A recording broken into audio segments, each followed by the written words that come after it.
after 10 over years of struggling with like bulimia, anorexia, and then I finally realized that there's so much to your body that you should appreciate, that we should be we should be proud of what our body is capable of, which is kind of why I'm addicted to triathlons also, because it's quite amazing, like, what the hell, I did that.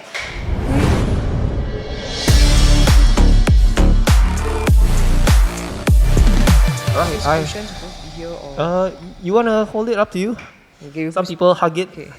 Yeah. Anyway, welcome everyone to another episode. I've got a very famous and special guest, Cheryl. Cheryl Tay. I got to know her through my wife who watches her TikTok videos. So Cheryl, thank you so much for coming all the way here. Hello. For people who don't know who you are, maybe give us a bit of introduction about yourself.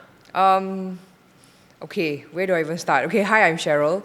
I'm a content creator, so I write, I take pictures, I produce videos, I plan events. I have a body positivity movement called Rock the Naked Truth. And for fun, as a hobby, I do triathlons. Wow. As a hobby, you're not taking it seriously. It's quite a pretty serious hobby if you consider the financial extent of things. Yeah. But hobby in the sense that it's not something that I pursue professionally or full time lah. Yeah. I'm a bit nervous today, having to interview someone who's quite experienced in this industry. I'm nowhere close near to what she's doing. But Cheryl, you have a Shiv TT, which we'll speak about that a little bit later. So you mentioned Rock the Naked Truth. Tell us a bit more about that. Okay, so many years ago when I was younger, I used to struggle with eating disorders. I think every one of us would probably at some point in your life feel inadequate or insecure about something, whether it's physical or something about your abilities, you see. And it was a very terrible place to be in. I don't want anyone to be in such a dark place, because you really feel like you're not good enough for anyone or anything. Finally, I managed to break through on my own, like after 10 over years of struggling with like bulimia, anorexia, and then I finally realized that there's so much to your body that you should appreciate, that we should be we should be proud of what our body is capable of, which is kind of why I'm addicted to triathlons also, because it's quite amazing, like, what the hell, I did that. So I started this movement because I feel like people just need this little reminder, like a message, that, hey, you really shouldn't focus on the digits on the scale. You know what I mean? As adults, we have so many numbers to worry about in life. Your bank account, your salary, your taxes. Now there's GST increase. There's so many numbers to worry about, right? Let's not give ourselves calories and kilos and inches to worry about. Like, let's not do that. So this is what Rock the Naked Truth is about. Wow, amazing. And how long ago did this start? Founded this in January 2016. Okay, so you have a website that people can check out and stuff? Yeah, like on Instagram and all. We had for our anniversary earlier this year, we had a shirtless run. So you come without your shirt. I mean, of course, girls, you wear your sports bras, and then you go for a run and just rock your body. How do you think, okay, maybe it's a bit sensitive question, like in terms of like Singapore government, are they very supportive of this kind of stuff? Do you get grants and things like that? I have not really explored that, to be honest. I think mine is mostly very social media driven. But I feel like in general, people might feel that body positivity can be a very superficial thing. People think it's just about being vain or all that. But actually there's a lot more to it, like there are girls who are getting younger and younger, being admitted to like eating disorder units in hospitals. As young as like 8 years old. I mean, I'm not a mom, but like I can only imagine, like, if you have a kid, we worry if your 8-year-old comes home and like, I don't want to eat because I want to diet. And then some of these girls diet themselves literally to death, and that's quite serious, because they don't eat, and then your organs start failing, and then you might even lose your life. And that's a terrible thing. It can be because one person made a careless remark and like, hey, your leg's fat. And then because of that, you send this person on like a spiral. So, which is why I always say, if you have nothing nice to say, don't say anything. Because you never know what one remark can do to this person's life.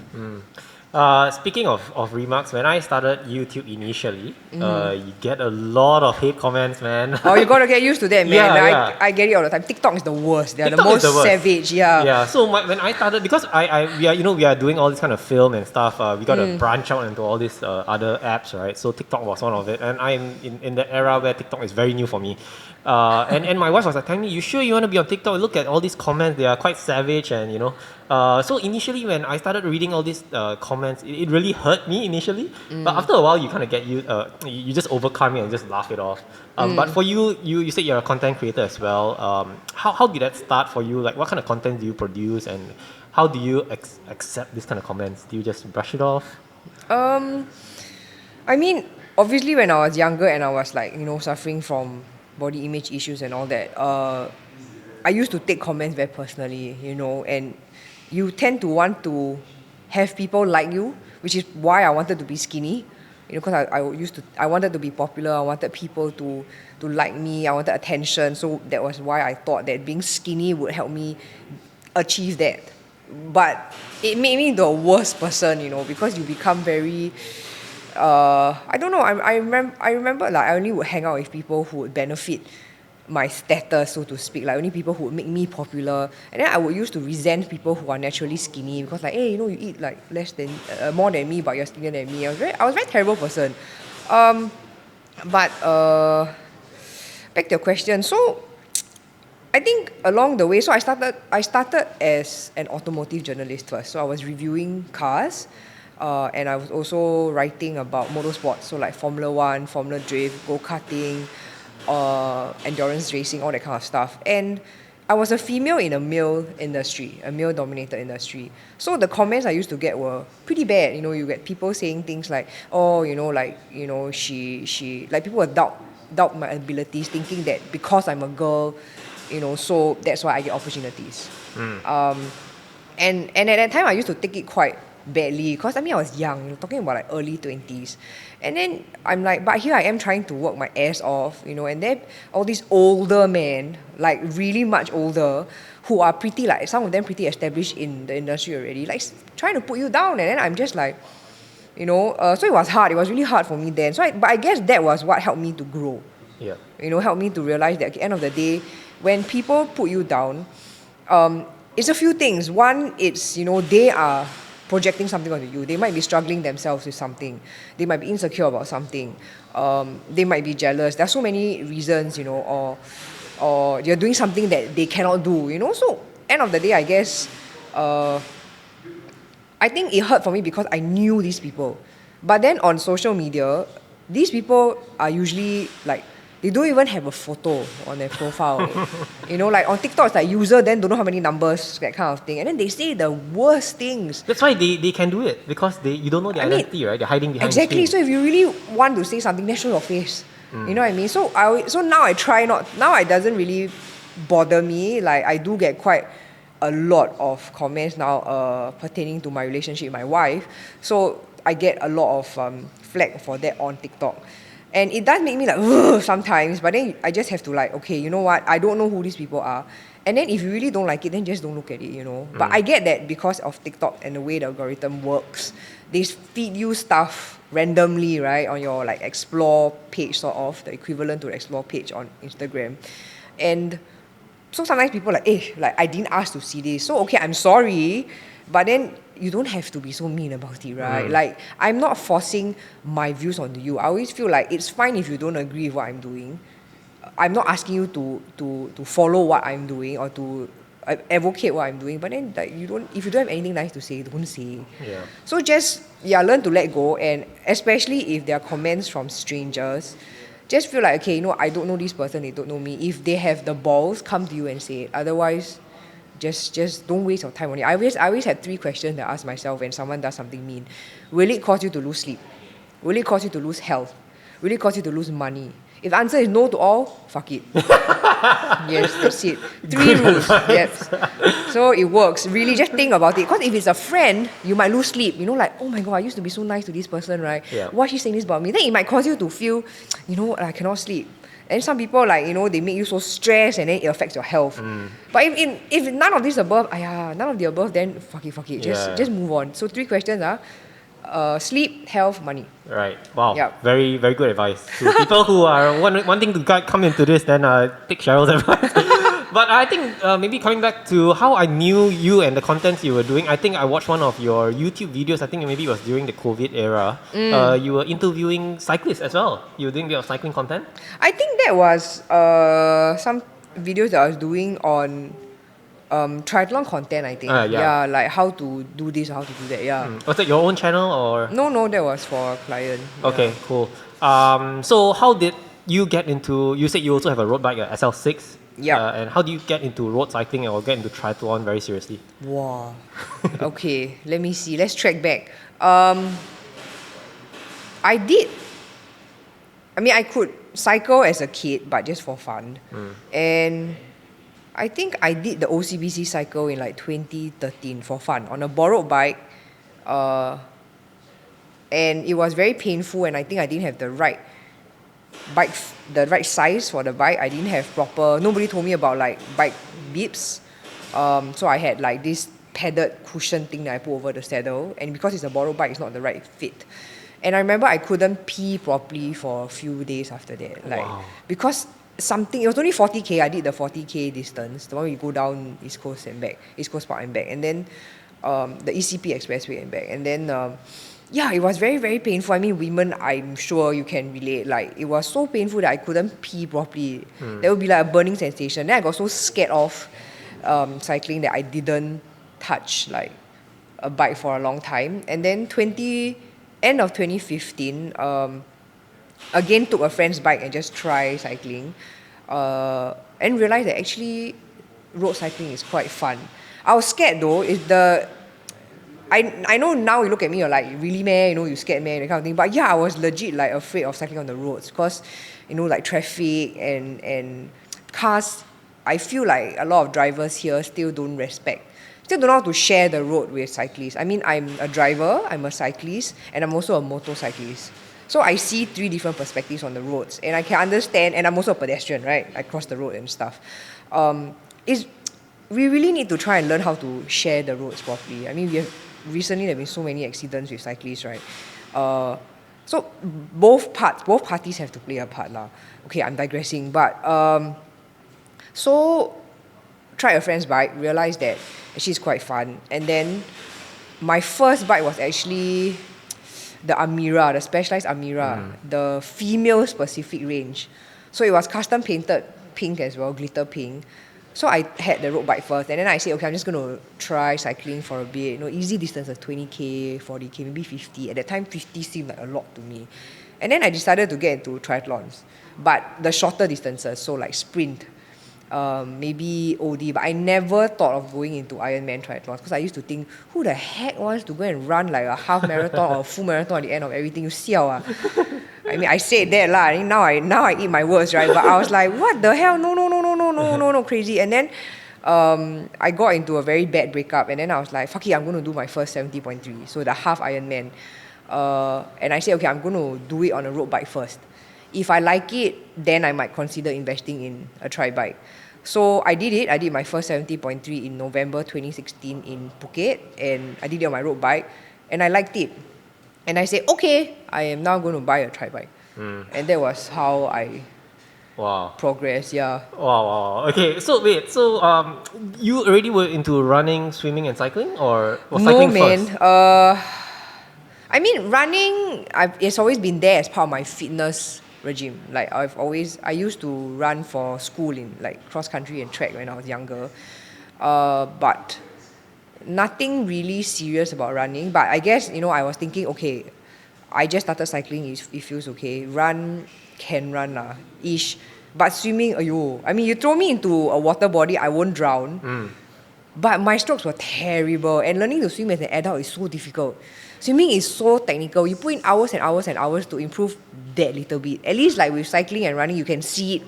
There's a bigger jump in your timings, But swimming is like, wow, it's so hard. And it's very technical. It's very, very technical. But I decided I'm just going to try because swimming is still the smallest portion of the triathlon. Yeah. In terms of the overall time, you still spend the most on the bike and the run. And then I was like, okay, I'm just going to give it a try. And that was how I I would want to do a triathlon, but the problem is the swimming part. Yeah, many people say that. Yeah, and it's open waters, right? As you're like fighting the currents, isn't it?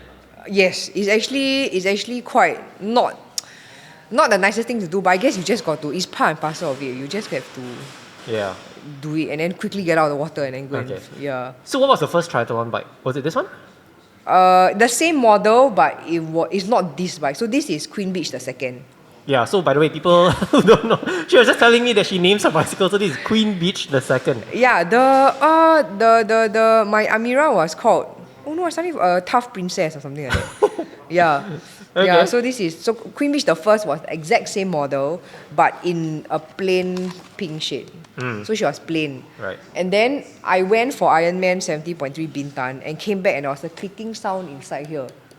I the don't know frame. what. Yeah, and it was very scary because like when you press the back, you will hear a clicking, and then I'm like, Did something break? yeah, and but it's internal. We can't see it, Yeah. or it's under the paintwork or something. And then I was like, okay, I'm not going to risk riding it anymore. So I got back the same model. That's why it's Queen Beach the second. Wow. So this is Yeah. a 2017 Shiv. Yes, S-Log Shiv. So what happened to that previous Queen Beach number one? she's under my bed. The frame is under my bed. So the parts are transferable. It's exactly the same bike. Yeah. But the frame is under my bed. Why don't you just send it back to Specialized and ask them to check it out or warranty it or something? I think because the paintwork, so the warranty is voided. Oh, okay. Yeah. So coming from someone who is a motorsports journalist, you've seen like very nice cars, motorbikes and stuff, and the price it comes with. What do you think of bicycles? Where it's just a bike, right? That costs up to $20,000. Okay, Is it the worth the thing money? is, when I used to be involved with cars, I had an S2000 that I modified. It was a nice car. Yeah, it was pink as well. Okay. Yeah, so the thing is, when you spend that kind of money on your car already, this is only a fraction of it. So actually, this is more palatable for like my account, my Right. bank account. Because that kind is like, wow, you want to change exhaust, you want to change brakes, you want to, wow, it's never ending for a car and it's very expensive. Like you want to change everything, you want to change the clutch, you want to change. There are more parts and it's more expensive, right? Yeah. So when you switch to bike, you feel like it's expensive, yes, but it doesn't feel as bad. Yeah. As when you play with cars, Yeah. when you mod your car. So I admit I have kind of don't want to think about how much I spent on her already. Yeah. But it is. I guess at that time when I decided that I guess I'm the kind of person that once I decide to commit to something, I will go all in. Like if I can afford the most expensive model, I will do it. Right. And then not change bike for a long time. See? Yeah, because this is quite an old model, Correct. right? The newer Yeah. ones I think looks much more different than this. Yeah, it's different. It's different. Right. Yeah. Okay. Maybe tell us a bit more about the bike. This is a 2017 Shiv. What size is this, and how did you decide on the sizing? Oh, it just goes by XS, S, and all that. So this is XS, the smallest. Did you go for a bike fit? Yeah, I did. Okay. So this is the smallest frame, XS. I mean, there wasn't really much to decide for size really, because it was just a very broad XS, S, M. Okay. Yeah. And because most of us are all roadies, not a TT guys. I'm not an expert in this. You've got maybe let's pick up some cool items on a TT bike, right? So Okay. there's this bento box that sit on the down tube. I'm going to assume you just put like nutrition in there based on people that I've interviewed Yeah. before. So my spare tube is here, and then inside there are the tire levers and the CO2. So it's like an emergency kit. Hopefully you don't have to access it. Yeah, I mean I've never used it, so Yeah. fingers crossed. And then I'll stuff extra gels and stuff inside there. Okay. Yeah. And you've got the bladder there. Yeah. How So does this this work? actually fits. This way.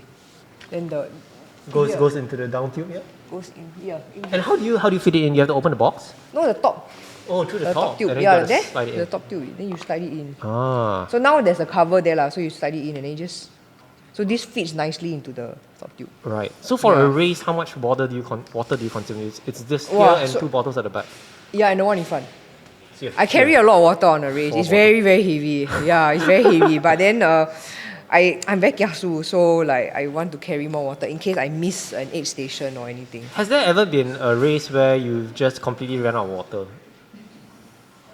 No, because usually there are aid stations, so you can just grab and And just refill. Okay. Yeah. And how do you normally, for nutrition, do you eat gels on the ride?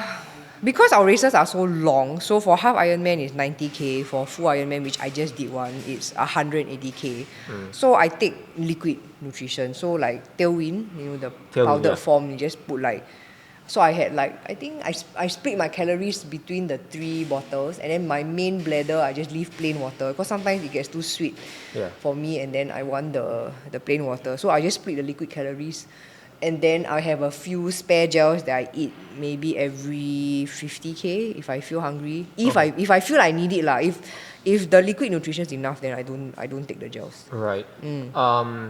How do you train for an upcoming race? Are you very religious to what you eat? How do you train in a week?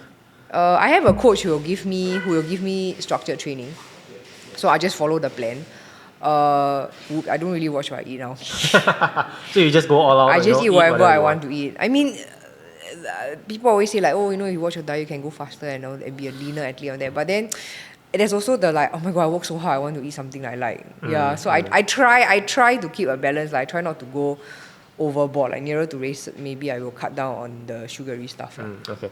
Just as a disclaimer, Cheryl says she's not a very technical person. Yeah, I'm not. So we won't go into too much technicalities of the bike. But maybe let's pick up on some items, right? So I like to roast my guest on this oversized pulley wheel, the OSPW. Is a ceramic speed. Why did you make the upgrade? Okay, to be honest, aesthetically it looks very good lah. I think for me, from the way the bike is built, it's very obvious that I want it to look good. I mean, if you cannot be the fastest, you want to look the best lah, right? I mean, dude, at the last race, I had 3 guys who cycled past me like, nice bike. Oh, nice. Yeah. So you can't miss it lah. I think when he was sitting in transition, there was this YouTuber who went around. This German YouTuber, and then someone sent me a link, and he actually picked up my bike also. Oh. Yeah. Wow. Okay. So I was like, wow, see, people remember the bike and not me. They're like, hey, you are the one that rode the pink bike, right? The pink Shiv. Then I'm like, do you know, like all my cycling friends that I meet, when I save their number, at the back I put their bike model. Yeah, just see, so I know exactly. People remember you know you for your bike first. Yeah. So she has a reputation of her own. Right. I mean, this was because like my friends, you always poison each other. Like you just need one person to start using. Then good leh, feels good, faster, more efficient less friction then okay lah. Then everybody gets it. But it looks good lah. That's why I'm like. Yeah. Honestly, does it make a difference? Do you feel? I feel it's smoother. Is it placebo? But whether it gives, I don't know. Whether it makes you really faster or not, I don't know. I've never really done a proper like go and do a time trial with the stock pulley versus like using this. So Okay. There's some IG questions on the paint color, which we'll go into it a little bit later, as well as the whole kit that you have. Let's talk about saddle, right? So you were telling me this is a specialized mimic saddle, which is a women specific saddle. Yes. So this is the power saddle. The model's called Power. So I actually had the half black, half pink one. Okay. Which matches this bike perfectly. But then, so it's exactly the same model. Then it came out with this. I realized that this is actually very comfortable. So the hole in the middle is filled out with this soft thing. And I feel it makes a difference. So I like it very much, and that's why I switched it. You had different saddles before this? No, I've always used the power saddle. Okay. Was it recommended to you by someone, or you just happened to chance upon this saddle? Because I think I tried a few. During the bike fit with Specialized, when I first bought the bike, they put on a few different saddles for me. I preferred this the most. Yeah. How would you rate this bike overall? Rate this bike overall. Rate as In on terms the of scale. performance, maybe scale 1 to 10. Okay, it's a bit heavy. I mean, the bike is a bit heavy. I don't know whether it's because I carry so much water, or it's the pain or whatever. But I think I'm used to being in aero, so I like that position. I feel like I'm stronger in aero, although some people might say that you lose power in aero position and all that. But I like being in. Maybe I'm used to it. So, I do ride on my road bike as well. Of course, when you're climbing road bike, it's way faster. And the bike I feel like when I'm on a road bike, when you start to get dropped, right, it's easier to chase back and close the gap because it's lighter. But if you get into a rhythm with this and you get into aero, you can really, on flats you can really power. Yeah. So, pros and cons. I've never ridden a TT bike before. So obviously it goes much faster on flats. Yeah, on straights, yeah. But does it take a lot of power to power it up? Because it's the fact that it's so heavy. Maybe at the start, but once you get into a rhythm, you can. The thing about TT bikes, you can really hold constant power because once you get into a rhythm, then you just keep going and going. Then it's easy to hold that power. And also, like if there's wind, right, this position is really quite. It's easier than if you are up. Yeah. So when do you decide taking the road bike out and the TT bike? When I'm training for a race, then of course, when I'm training for triathlon, then I have to clock more mileage on this. Off season, then I will swap and take my road bike out. Okay. And road bike is friendlier when you join your friends lah. Right. Any dislikes about the bike or any future upgrades you think you'll be making onto the bike? The fact that this is quite a dated model and you've not made much upgrades onto this? Because I've swapped the tri-rig brakes are new, that kind of things. Sorry, what brakes are this? The tri-rig. Oh, why did you swap them out? They're better than the stock brakes. Oops. In terms of braking power or the modulation? Everything, I guess, like the way it grips and works. But this bottom brake sometimes gets very dirty and then it might get stuck. Because a lot of dirt will get stuck in here. There's a cover. Yeah, that's the cover. Oh, okay. Yeah. Can you just run it without the cover or just more for like aero? Well, no lah. I think you better put a cover lah. You don't want anything to go inside here and spoil anything else inside. Yeah. But I have dropped the cover before on the older ones. Right. Okay. So no dislikes for now. No dislikes, no more upgrades. So long as she's working and she's functional, I'm trying not to spend too much money. So we always try not to spend. Yeah, that's why. Because if I change, it'll be probably like get a new bike already. Yeah. Because she's quite dated. But then I don't want to hurt her feelings. Okay, no. She still serves me very well. So any TT bikes that appeal to you right now in the market? Have you? No. Maybe that's why there's nothing to poison me. You see. Yeah. Okay. Let's move on to some questions that my followers submitted. The first one. Why did you go for the S-Works and not any other brands? Is this bike comfortable? Wow, why did I go for this brand? I think that period, 2016, 2017, the Shiv was a very popular model amongst triathletes in Singapore. And because I was very new to the scene, it's very easy to like sucker me into buying something. Everybody's using it, everybody likes it. I'm like, okay, I also want, and I think there are not many, or at that time there are not many other options either. Like, cause it's not like road bike, you have so many different brands, and within each brand you have so many different models as well, right? But for tri bikes, it's quite, there's not as wide a range of options. And I guess if everybody is using it, then it should be okay. So I got it. Right. Okay. Yeah, I think that's a very common answer. Like people always say, like, for example, when I ask people, how did you get into road biking and what model did you get? It's like, my friend happened to use this bike. And then they introduced me to this and they've stuck with the brand ever since, right? So like there's nothing wrong with it, then just stick with it. Yeah. And is it comfortable? Yes, I don't have any problems. It doesn't look comfortable to me, like in terms of the positioning, right? Like if you're into the bars and like you're so bent over, does it hurt? No. Like for such long distances? It's actually very comfortable because then I can like do my things, where you want to eat, right? Then your hands are free. Oh. Yeah, so you literally just rest on your elbows, and then it's very comfortable because you can relax, and you don't feel, I don't know, I'm used to it already maybe. So I like being in aero. I feel like it's not so tiring and I can rest. Yeah, sorry. Are those pads grippy? Do you ever slip if it's wet? The pads, Yeah. The elbow pads will get very wet. No lah, you won't slip off lah, but you will feel like it's very wet lah because your sweat will drip onto it. Okay. This other follower, female rider as well, the Vittoria Corsa Pro pink tire to complete the look. Why don't you get pink tires to complete the look? There was a period of time when a lot of things that could be pink were pink. I had a pink chain, and then the pink tires I've never had it. There was something else. I remember I had like as many things as possible that could be pink. Even if they were not the best performance ones, I'll just use it. But over the years, I'll just be like, it's very hard to get these things sometimes because the stocks are not. Sometimes Singapore they don't bring in the stock. Then you have to buy from overseas and stuff. So after a while, I'm like, okay, never mind. Yeah. Just focus on the riding performance rather than upgrading the bike, right? This is a punny one. Does it shift properly? Walao. I'm on a Di2, so yes, because the aero bars also have shifters. So it's quite easy when you're in aero, you just Right. Yeah, with Shiv's okay. Okay. Lame this person. He's my editor. Whoops, please edit me, Mei. Okay, sorry, I take that back. How's the performance of rim brakes? Okay, so my SL6 is on disc brakes.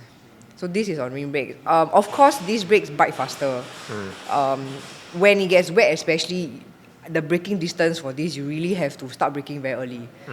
And also, I don't know, maybe because of the position of the brake here, like if you, like TMCR or LP1, when it's very sandy, a lot of fine stuff gets stuck inside. Sometimes my brakes close and I don't have a grip, I don't have a brake anymore. Right. Sometimes it clamps and then I'm like, oh shit, then it's brake rub and everything, right? So that is when there's a lot of stuff going on inside. So it's quite dangerous.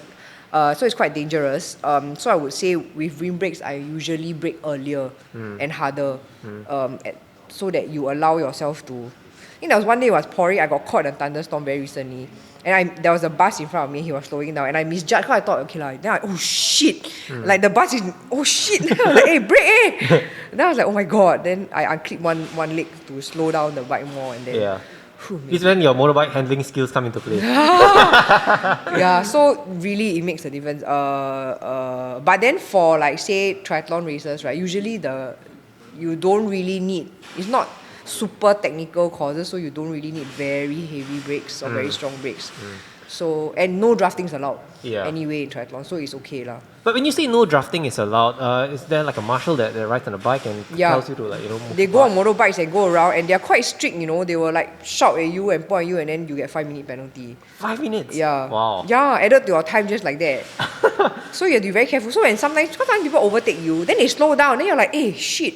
Yeah. So then it's not my fault anymore, So I will come out on my aero bars and then like spin slower. So in case if they see me, I'll be like, I'm up on my bars. Or if you are down and you're still behind, and then it might look like you're drafting.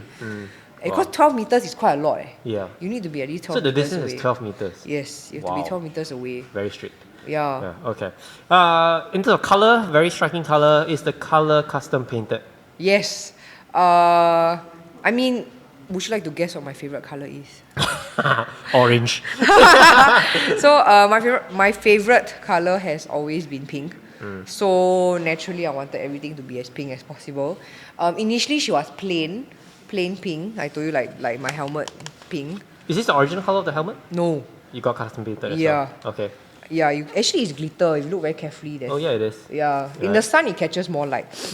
So originally I was plain pink, and then I realized somebody suggested to me, like, why don't you create a pattern? Because patterns somehow it stands out more. Then I was like, yeah. So I got a designer friend of mine, and then he just randomly create. So I saw some other design, like I went to search like other custom bike painters. I think on the internet, on Instagram there's a lot, and then I think one of the design he had was this triangle piece thing, but it's all different colors, which was nice. But then I thought, why don't I just change it to different shades of pink? Who painted this frame for you? Eric from Paint Extreme. Paint Extreme? Yeah. So how did you describe, or did you give him a reference? So how does he know how to paint it? No, there's my designer gave me the file, the pattern. Okay.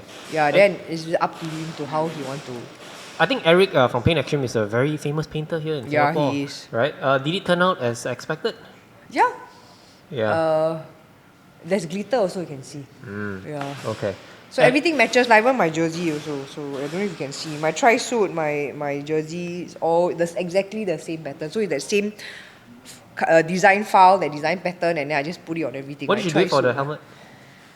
Because this was from the previous bike, and then I was like, I don't want to like scrap this and repaint.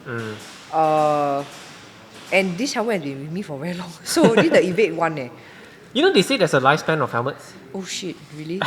Yeah. Oh, how long are helmets supposed I to don't be? know. I don't know how I've to. heard of it, but then for me it's like, I guess the integrity is still quite okay. Yeah.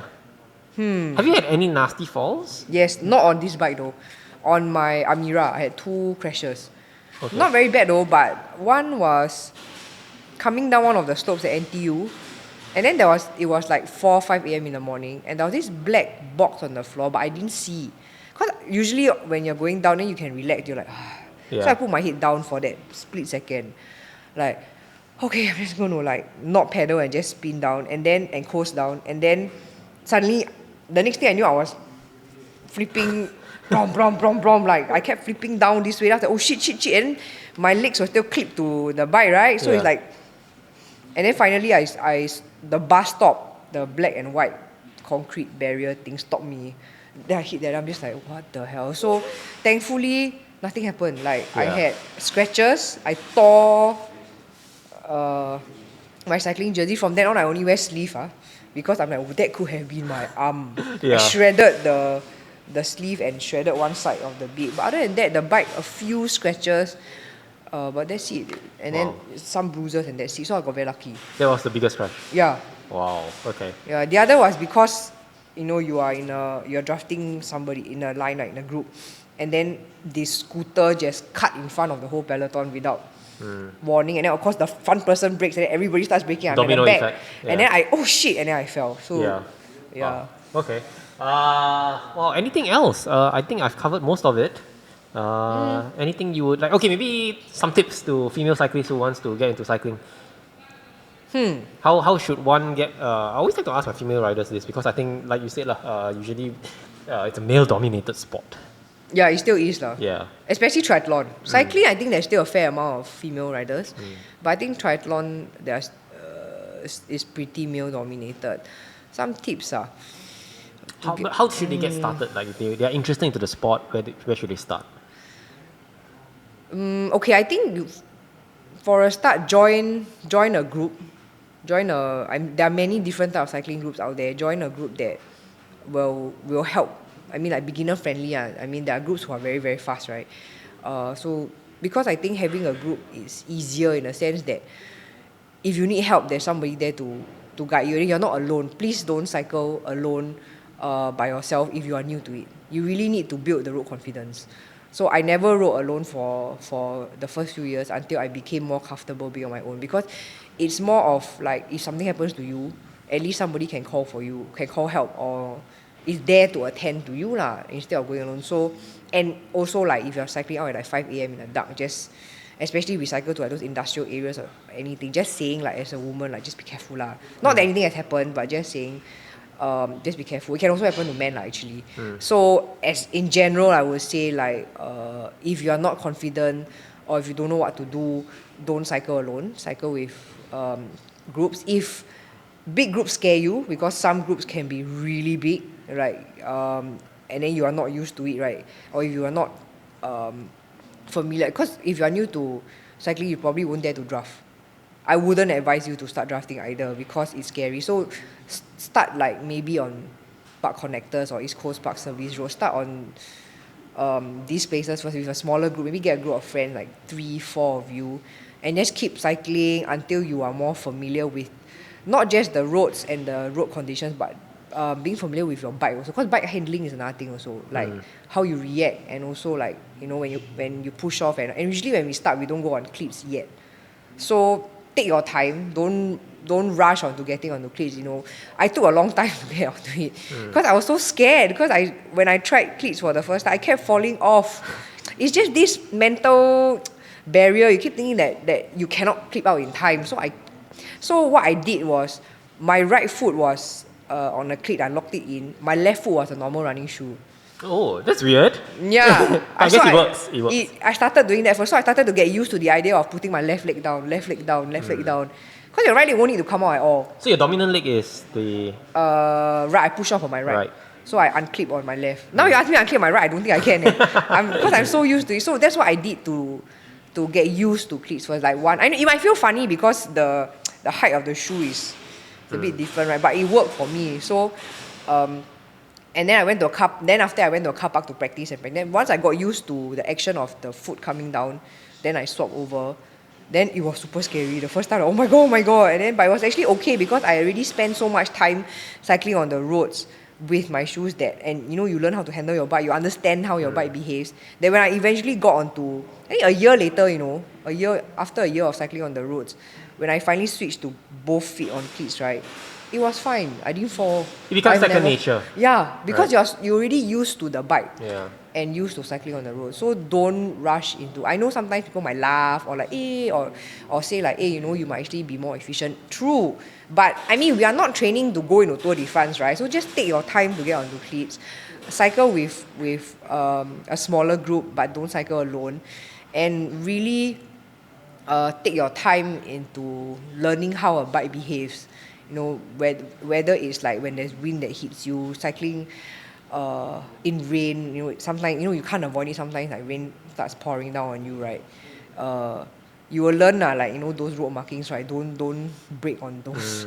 You skid on slippery. it. Yeah. Yeah. So all these things like learn all these bike handling skills first, I would say. It's very important. So there are all these clinics, right? Go for it. Like for a long time I couldn't take off one hand. Yeah, I would just grip very tight and then be very, very scared. So eventually like I learned I can't let go both. I only can let go one, but it took me a while to be able to do both hands. Like, Yeah. yeah. Were you trained to do that, or It's just over time, like you gotta grab your bottle of water and stuff? So. Yeah, so I was the first time I was very scared, like oh my god, how to take my bottle, and then, but you have to because in the race you got to drink water, you know. Yeah. So, but if you're not, you know, don't rush to go in the race either. You know, whatever it is, just is your own journey. You know, don't jump to invest so heavily in a bike yet. Also, get a second-hand bike first or start on a foldie, whatever it is, and then slowly progress your way. Because you might not even like the sport, right? Yeah, because some people say, oh, very dirty. I mean, wow, my goodness, the face when you go to LP1 and come back. I have a video where my face is all black, you know. So, yeah, it's some people might say it's very dirty, I don't like it, or it's too dangerous. Because to be honest, it's quite scary. Like, I still get scared. Because cars, many times I've had cars like come very near me. And you're like, why do you have to come so near me when there are 3 other lanes there? Like, why? You know, or sometimes I've had drivers wind down, you know, and scream at me. I'm like, but wait, like, Oh, really? yeah. Wow. I think a lot of people don't know that you are allowed to ride abreast when it's not a single lane road. So I think they're screaming at us to go single. But I'm like, there's so many other lanes, what? So why can't I? Because we never pay road tax. Yeah, exactly. Yeah. So yeah, this argument between driver and cyclist will never end lah. Will never end. Yeah, will never end. Alright. Okay, I think that's about it. Cheryl, thank you so much for coming onto the show, and all the best with Rock the Naked Truth and what you're doing. And round of applause for Cheryl. Thank you.